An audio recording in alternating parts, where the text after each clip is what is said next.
Let's get this hydraulic pump drive unit out of there. There's a seal in there I want to change. About as far as I can get on the lube pump. Everything else looks good inside. So it should just be 4 bolts, and they even were nice enough to put in a pry notch. Might do a little bit cleaning up around there just before I do that, so I ain't getting more dirt into the rear end.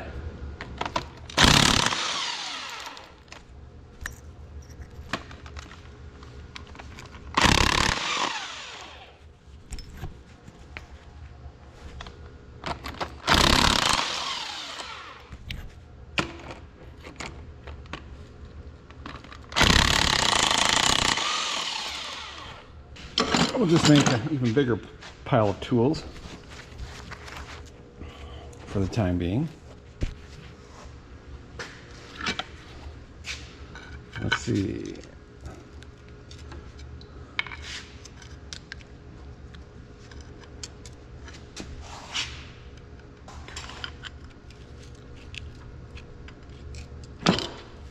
Dope. Not too many shoes in there. Pretty straightforward. We should be able to get these 4 bolts off and separate this drive unit out so we can get to the pump and the seal. 12-point bolts, so I'm betting they're 5/16. That's a negative Ghost Rider. They are 3/8. I think I need another extension. And will that even work?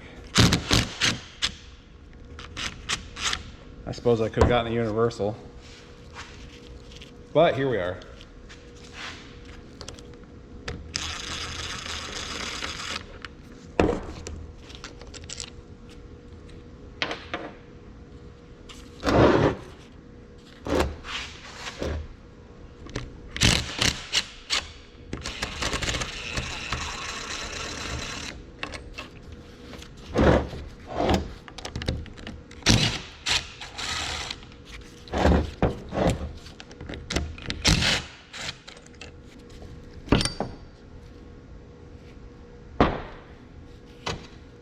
Oh, there's an O-ring in there too.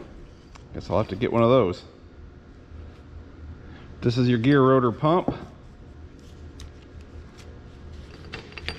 And all this does is circulate oil to the cooler. And it should fit in there. There it goes. I think these pumps are cool. If you count, like this one has 1, 2, 3, 4, 5, 6 lobes on the star in the middle. It has 1, 2, 3, 4, 5, 6, 7 lobes on the outside.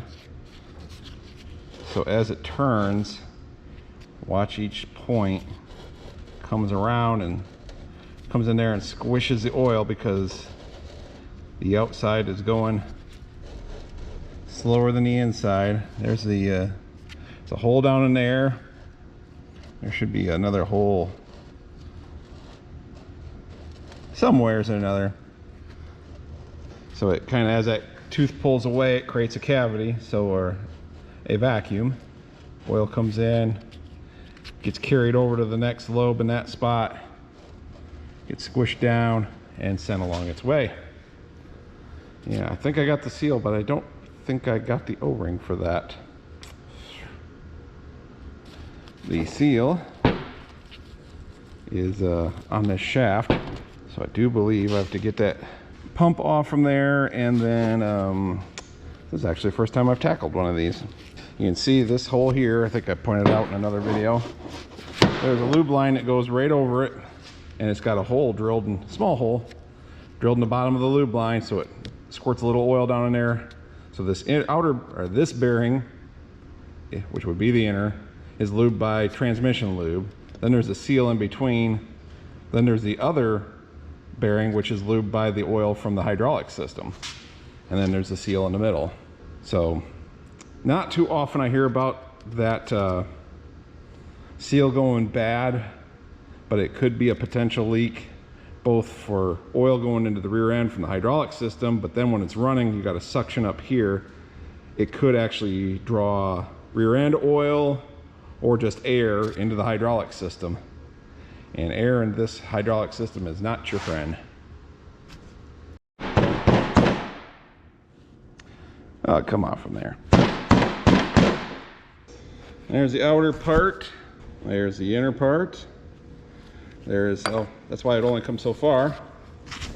Duh, there's a keyway in there. A half moon key. So, took the key out, and that part come right off from this part. No problemo. Another seal, O-ring. I got a couple of them to order. I wasn't paying close enough attention. And there is the nut to take the assembly out with a washer that gets staked to hold it in place. I'm thinking it's double nutted. So we got to drive that washer down on this side. Take this nut off, take the washer off. Take the next nut off, which probably loads the bearing. Yada, yada, yada. Well, isn't that something? That's my largest deep well socket. It's not deep enough. And it doesn't go, or it isn't big enough either.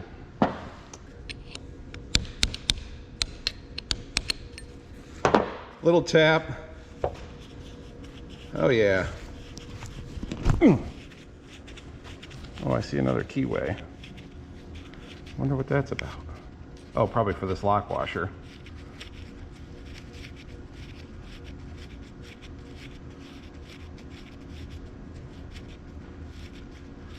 Well, I think I might be getting on the old internet and getting a proper sized nut coming.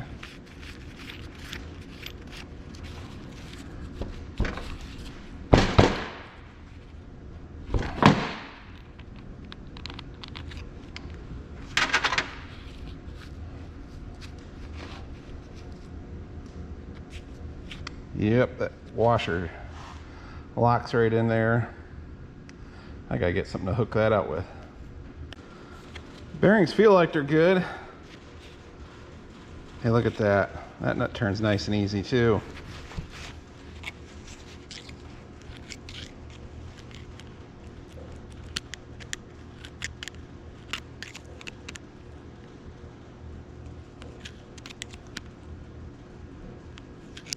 Well, I won't make you watch the whole excruciating details of me trying to turn this off with an O-ring pick.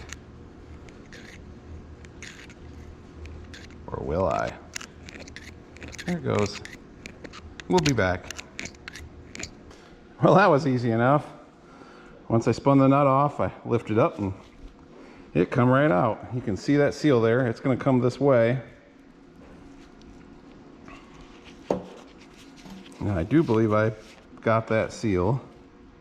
If not, I'll get it coming, but so I'll drive that out. Yeah, it definitely's got to go that way. It made a nice suction sound when it went, but there's a step in the shaft where the seal rides. Let's look at that.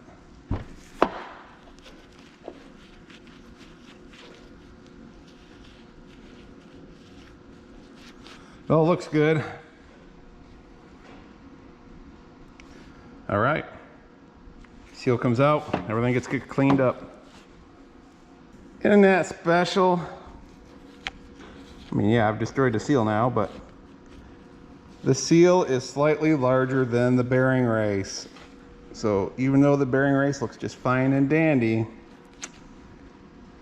I am going to have to drive them both out to put the new one in.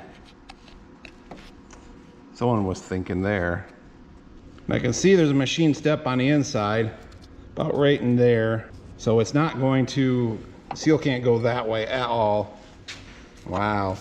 Seems like just a slightly bigger bearing there would have saved a lot of, yeah.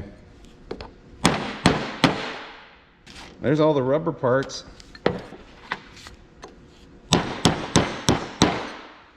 Well, I'll keep working at it. You get the idea. Well, once I utterly demolished the seal and it was able to push through the bearing, then I was able to tap on the back side of the bearing and that come out quite nicely. Not too much of a struggle, but enough to where, you know, it was in there.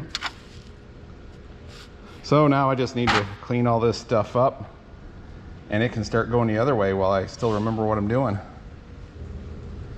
All of my pieces have shown up, so I think we can get this cooler pump, hydraulic pump drive back together and back in the rear end. There's my shims, and I even bought a brand new socket that's deep enough to tighten this nut back up. So the first thing we got to do is get the seals in this housing, and as we saw, it took a bit to get them out. Well, turns out it was a special seal, a double lip seal, but not in a traditional double lip seal. I got a picture of one I found on the internet, and I was able to clean this up and find the number 12459. That's a CR number, and as you can see, it's kind of like an outer shell with 2 individual lip seals inside it, one facing each way, and where have I hidden them for myself? So what I did was got 2 lip seals individually, and I'm going to put them in, one facing one way. This is the side towards the charge pump, and the other side, this is just lubricated by lube oil, the squirt oil we pointed out earlier. I think the idea behind the pair of seals is similar to what they did in the hydraulic pumps on like 88, Super 88s and them. Those ran 2 lip seals on the shaft initially. One lip seal was in, one was facing out, and I think the idea was lip seals are kind of one way. Sometimes they'll have a double lip that helps keep dirt out, and these are a double lip seal. But as far as if you have a suction, they don't do as good about pulling air in if your whatever you're running has suction. So you want one facing that way for the oil pressure that's going to try to push the oil into the rear end, and then you want a second one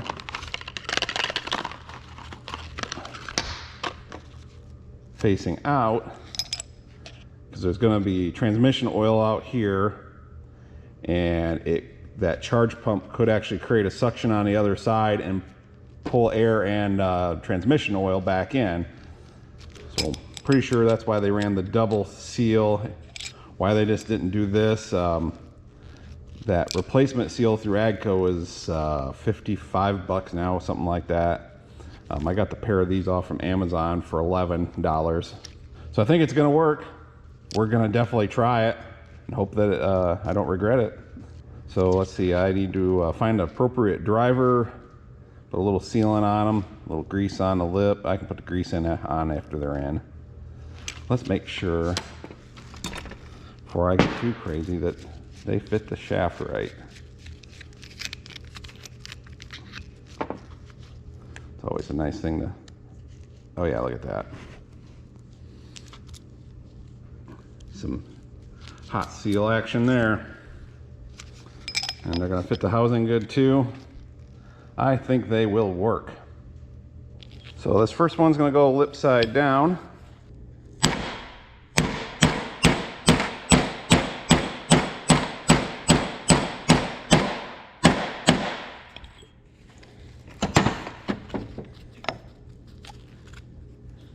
Looks like it survived its journey. And the second one's driven in. You want to make sure it's in past where that hole comes through, which I'm plenty far past that.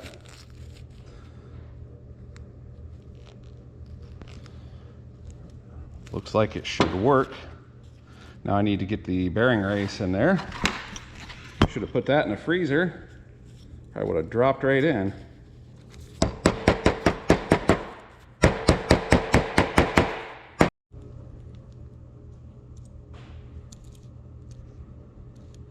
Putting a little of that engine assembly lube on that bearing just to give it something to keep it lubricated while during startup. And this stuff's a little more flowable than gun grease. I did use gun grease in here for the seals, so let's see how well she fits.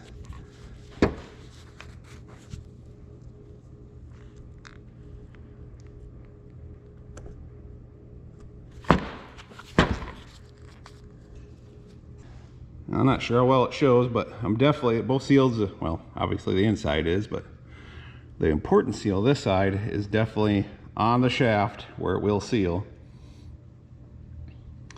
So I think this arrangement's gonna work.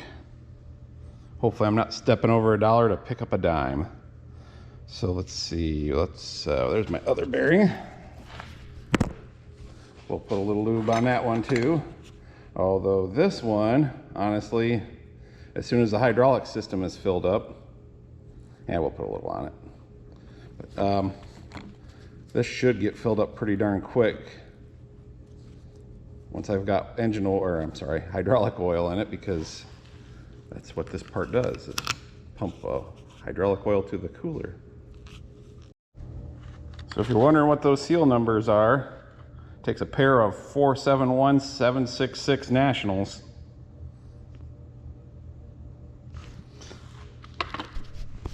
Proof will be in the pudding, I guess, once it's fired up. Get down on there, bearing. Will this brand new socket? Yeah.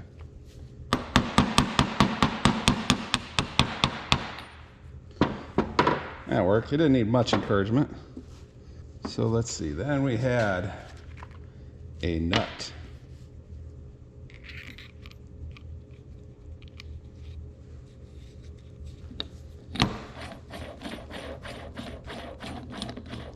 I guess I'll check and see what the book says about this. Probably so much preload or so much end play. Feels tight, but you got 2 seals in there dragging. Assembly lube grease, it's going to make a little more drag. Let's see what the book says.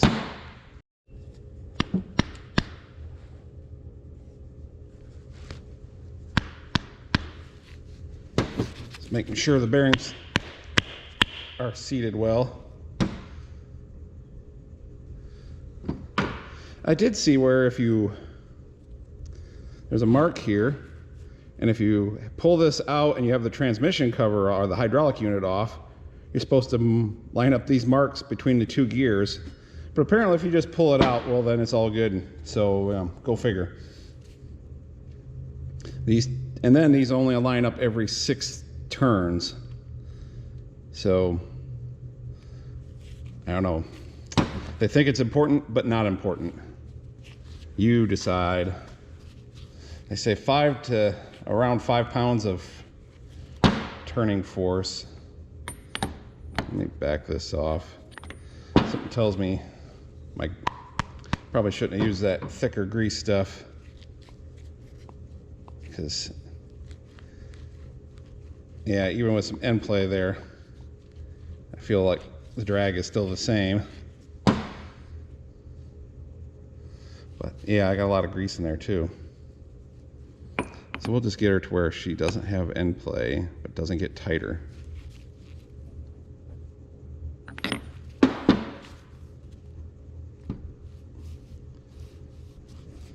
Okay,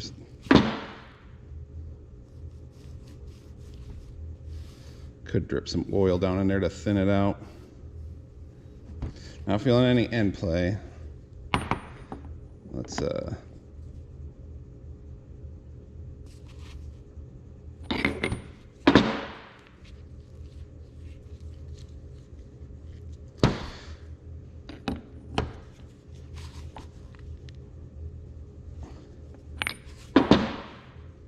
that makes her tight. Let's give it the old beat and seat with a rubber hammer. And it's probably just a hair tight.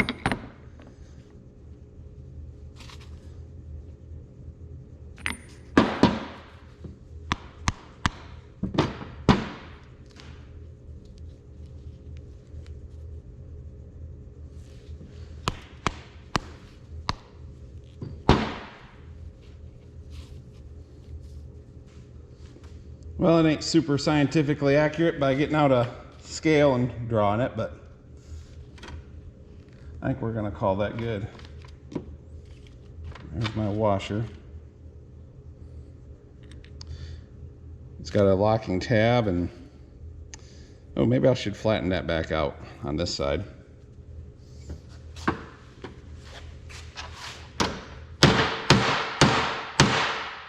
Probably should have just gotten a new one, but here we are.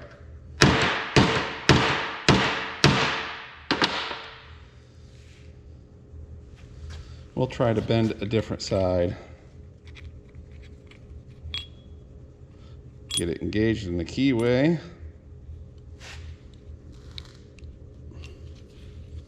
Hey, the nut ended up in the same spot. That's a good sign. Or at least the flat did. Okay, so there's a second nut that's hiding around here somewhere. Should be on my tray. Oh, stuff. There it is.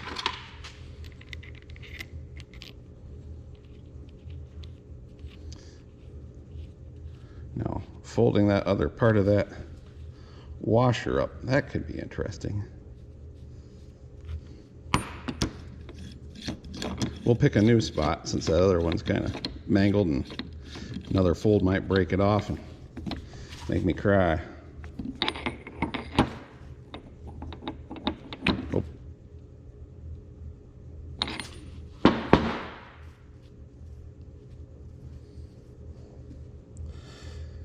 That shouldn't turn the washer since it's engaged into the nut.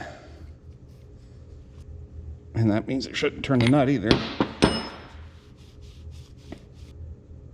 And I'm going to put this in the vise and so I can hold the shaft and give that nut a good torquing down so it locks it good. It wasn't super tight before, but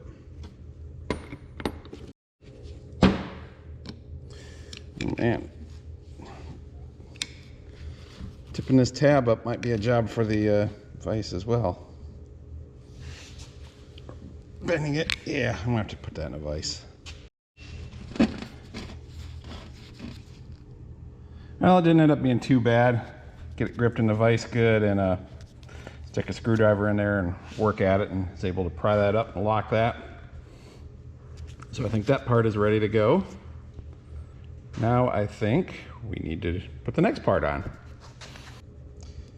There's the old O-ring. I ordered two just to have a spare, but there's the part number 941-535 for this inner one.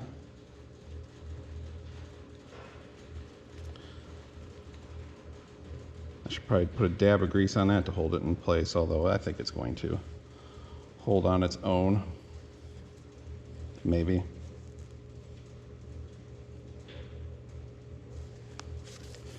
Okay, index this right so that the bolt holes all line up. Okay, now we need the key. I know that's on my tray of goodies as well.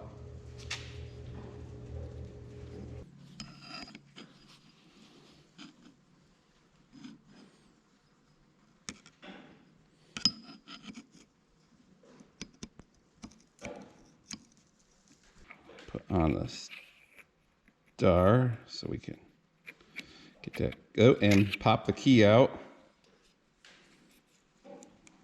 Oh, guess it didn't need a needle nose. Since it's a half moon, I'm going to have the top half in a little bit, and as this goes down, it'll push the bottom half in.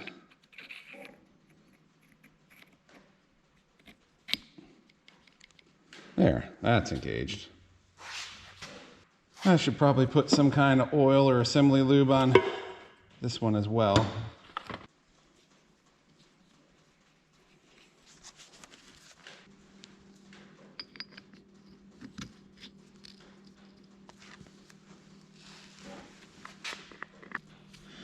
Hey, it even kind of shows how it works when that grease squirts out. Of course, the housing's turning here instead of the shaft, so it's kind of reverse of normal.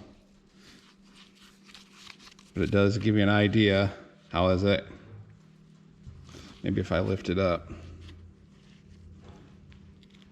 you can see some grease squirting out there. It's pushed most of it out now.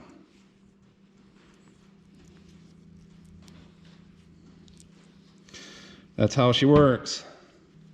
I'm going to throw away this old seal before I mistake it for something else. Okay, should be a matter of putting on the main housing. Wipe that down and get a new O-ring on that. That one I'm definitely gonna put some sealant on the, or some grease on that O-ring so it stays in place.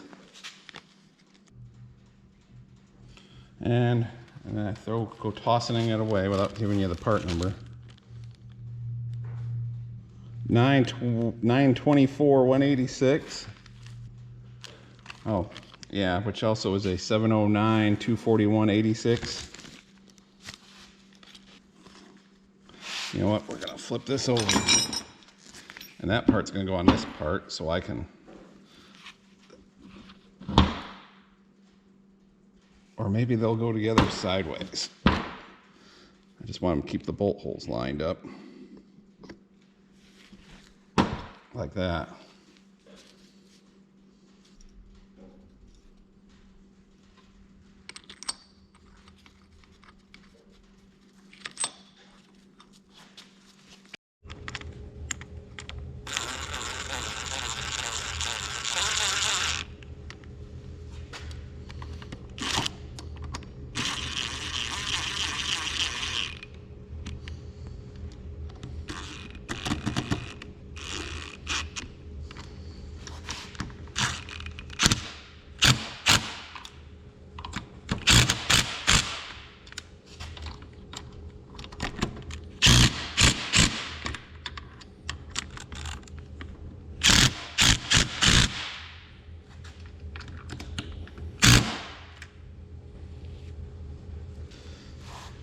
There we be. One more job to do before I put it back in the tractor. The suction tube, which you had two things screwed in here. Here is your feed from the, oh, can you see it? Here's your feed from the reservoir. This one here comes from the unloader valve that hopefully, if these are all in the right order, or you've seen the other ones, you know what that does. Just dumps the hydraulic oil while the tractor's cranking over to keep it from building pressure and turning over easier. But then I'm going to add a third hole, and I got one of these crazy tees. I don't know. So I'm going to replace it with that, and that way the bleed off oil, the case drain oil from the hydraulic pump can go in here directly into the cooler and up to the cooler through the cooler pump, because it's basically the hottest oil in the system. So rather than just dumping it right back in the reservoir, we're going to send it off to get the heat off from it. And I'm going to have to find another pipe nipple, because there's no way I'm going to get that one out of there without ruining the threads. But I can get these two fittings out of here all right. Well, that wasn't that hard. Maybe because I heated it.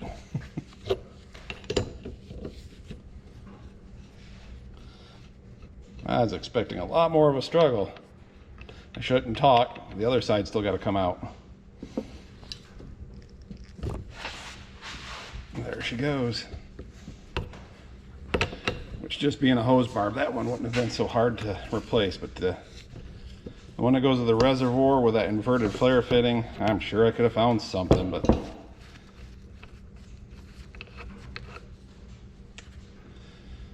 right, I gotta find a pipe nipple. What do they call that, a close nipple? If I get too far out, then the cooler line won't, or the sump line won't line up. Well, if I had to put money on it, I would have said I don't have one, but there it is. Close nipple.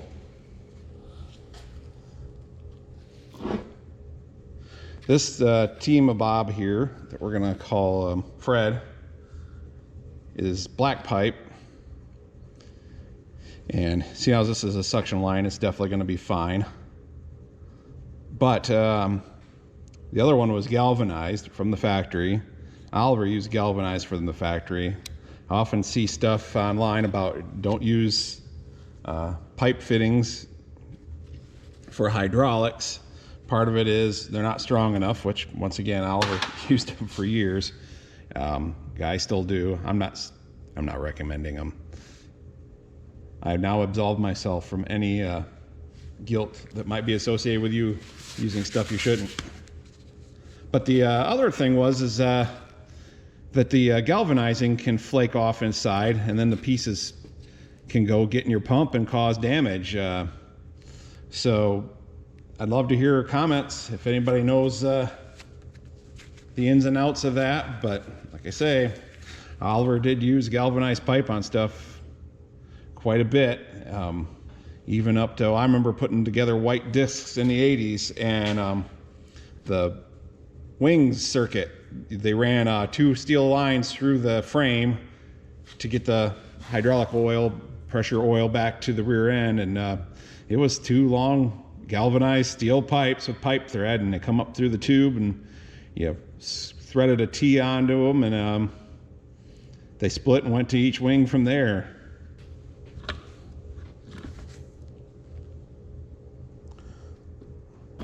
I think that's going to be tight enough. Now, it could be a struggle to get a whole nother 360 degrees on that, and since it's only a suction line, I've got my pipe dope on it using the leak lock that someone recommended. Thank you. I don't plan on changing the shim stack. The housing's the same, the drive is the same. Nothing really should have moved. Same bearings even on there, so there is specs for that. If I change the bearings, it'd probably be a good idea to double check, because then the shaft could be sticking out a little farther or something. I'll put a little sealant on these shims just to keep it from seeping. It does show a backlash range of 6 to 12 thousandths. Oh, that does have a pattern to it. And that's it.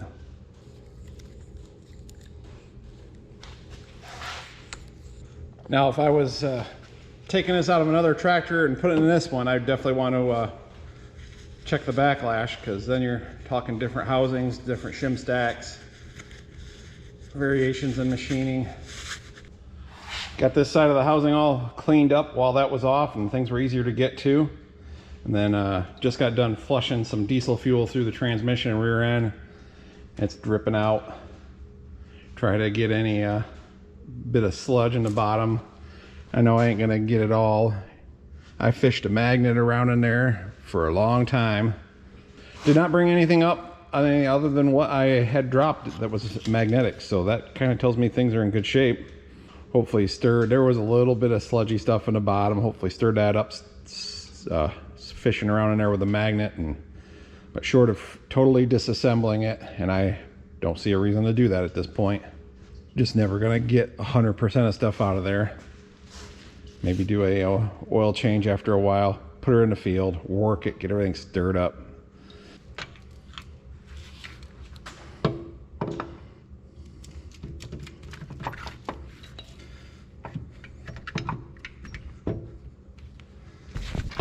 Well, it isn't going to work with the alignment pins that long because I have to tip it upwards. Well, so much for that idea. Get it up over the casting there. There we go. All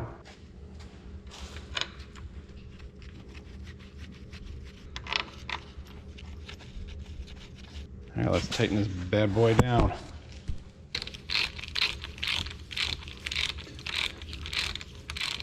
You know what I was gonna do? It's too late now. I was gonna pull a drive unit off from a non-cooler pump one and see if it fits in here. But I don't want to take the time at this point. I guess that'll be someone else's mystery to solve. Getting too close to being spring planting. Trying to get as much done as I can before things really get busy. I bet that's 6 to 12 or 6 to 12 thousandths. Just a little bit of backlash there, but I actually want a fair amount in there. So it's 12 thousandths. That's a decent amount. I have been told you can swap, and I've been told you can't, that the hole is a different size here for this later one with the cooler pump in it. So I guess it's just gonna, as far as I'm concerned, it's still hanging out there, but I know the rear ends have different part numbers, which tells me something's different. It could be something unrelated to this, but that part's installed. Just need to get the fitting here and down here, and this one will have to come when I get the pump on and get that figured out.